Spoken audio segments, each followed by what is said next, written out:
की बड़ी खबर आपको बता दें, बीजेपी ने अपनी 5वीं सूची जारी कर दी है, जिसमें अलग अलग राज्यों के उम्मीदवारों के नाम का ऐलान किया है, जिसमें कौन कौन से बड़े उम्मीदवार हैं वो आपको बता दें। बिहार में किस तरीके से पटना साहिब से रविशंकर प्रसाद को फिर से टिकट दिया गया। मेरठ से अरुण गोविल को टिकट दे दिया गया है, जिन्होंने राम का अभिनय किया था। पीलीभीत पर सभी की नजरें थी, वरुण गांधी का टिकट कटा और जितिन प्रसाद को टिकट दिया गया। मेनका गांधी को सुल्तानपुर से टिकट दे दिया गया है।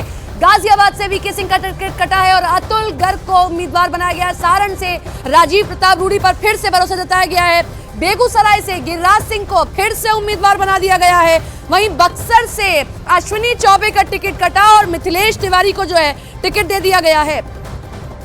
तो कुरुक्षेत्र से नवीन जिंदल, जिन्होंने अब से कुछ देर पहले भारतीय जनता पार्टी का दामन थामा था और अब उन्हें टिकट दे दिया गया। रणजीत चौटाला को भी टिकट दिया गया। बीजेपी ने 111 उम्मीदवारों की अपनी सूची जारी की है, जिसमें सबसे बड़ा नाम कंगना रनौत का मंडी से टिकट दिया गया है। कंगना रनौत को, अभिनेत्री कंगना रनौत को भी बीजेपी ने अपना उम्मीदवार बनाया है, मंडी से टिकट दे दिया गया है। और इसी के साथ में कुछ बड़े और चेहरे हम आपको बता रहे हैं। कुरुक्षेत्र से नवीन जिंदल को हाल ही में पार्टी ज्वाइन करी, रणजीत चौटाला को, हिसार से रोहतक से अरविंद कुमार शर्मा को। कंगना रनौत एक बहुत बड़ा नाम रहा, इसलिए क्योंकि हम देख रहे थे कि किस तरीके से वो लगातार सरकार के कामों के प्रशंसा भी करती रही हैं। ऐसे में कंगना रनौत को भी टिकट मिला है। रविशंकर प्रसाद को एक बार फिर से, जहां से वो पहले भी चुनाव लड़ते रहे, पटना साहिब से एक बार फिर से उनको टिकट दे दिया गया। वहीं बेगूसराय से गिरिराज सिंह को फिर से मौका दिया गया, लेकिन बिहार में झटका लगा। अश्विनी चौबे को उनका टिकट कटा और उनकी जगह बक्सर से मिथिलेश तिवारी को टिकट दे दिया गया है। तो बीजेपी ने अपनी ये सूची जारी की है। राजीव प्रताप रूडी को एक बार फिर से मौका दिया गया। सारण से उत्तर प्रदेश की अगर हम बात करते हैं तो उत्तर प्रदेश में पीलीभीत से हम पहले ही आपको बता रहे थे। एक खास बात यह भी कि न्यूज 18 इंडिया ने ये जो नाम आप अभी देख रहे हैं, जिन पर मोहर लग गई है, हमने पहले ही आपको ये नाम बताए थे कि ये संभावित चेहरे। अरुण गोविल का नाम हमने आपको पहले भी बताया था, सुबह से हम आपको ये नाम दिखा रहे हैं। मेरठ से मेनका गांधी को सुल्तानपुर से टिकट मिला है, हमने सुबह भी आपको बताया था। जितिन प्रसाद पीलीभीत से, ये मौजूदा समय में राज्य की सरकार में मंत्री भी है, उनको भी टिकट मिल गया। कंगना रनौत को मंडी से टिकट दिया गया है बीजेपी की सूची में। नवीन जिंदल अब से थोड़ी देर पहले ही बीजेपी का दामन थामा।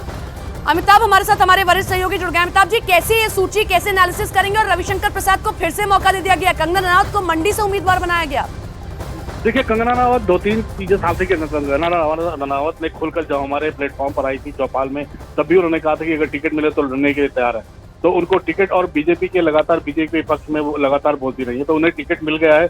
और बीजेपी एक बड़े चेहरे पर, एक बड़ा चेहरा है, वो एक बड़े फिल्म सितारे है, तो हो सकता है अपनी सीटों निकाल ले, इसलिए बीजेपी ने उन पर दांव लगाया है। जहां तक कई रविशंकर प्रसाद, गिरिराज सिंह, राजीव प्रताप रूडी जैसे बड़े जो नाम सामने आए, उससे ये साफ होता है कि पार्टी जो पुराने सांसद है, जो अपने क्षेत्र में लगातार सक्रिय रहे और साथ ही साथ संसद में भी सक्रिय रहे और जिनकी विजिबिलिटी देश भर में है, उन नेताओं को पार्टी, उन सांसदों को भी पार्टी प्राथमिकता दे रही है। इसी कड़ी में रविशंकर प्रसाद को भी टिकट मिला है, जो केंद्रीय मंत्री भी रह चुके हैं और पार्टी हमेशा अपने किसी न किसी काम में उनको अपने प्रेस कॉन्फ्रेंस करने उतारती है। गिरिराज सिंह काफी बड़े वोकल बीजेपी और हिंदुत्व के मामले में बोलते रहे। यूपी में कुछ चेंजेस हुए हैं। हाँ, यूपी में काफी 80 सीटें दांव पर होती हैं और बीजेपी कोई भी कोना खाली नहीं छोड़ना चाहती।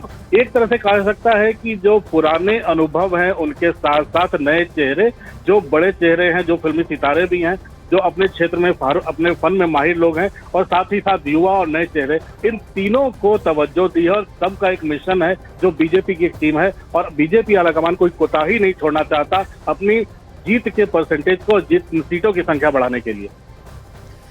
अमिताभ जी, आऊंगी मैं आपके पास में। अमित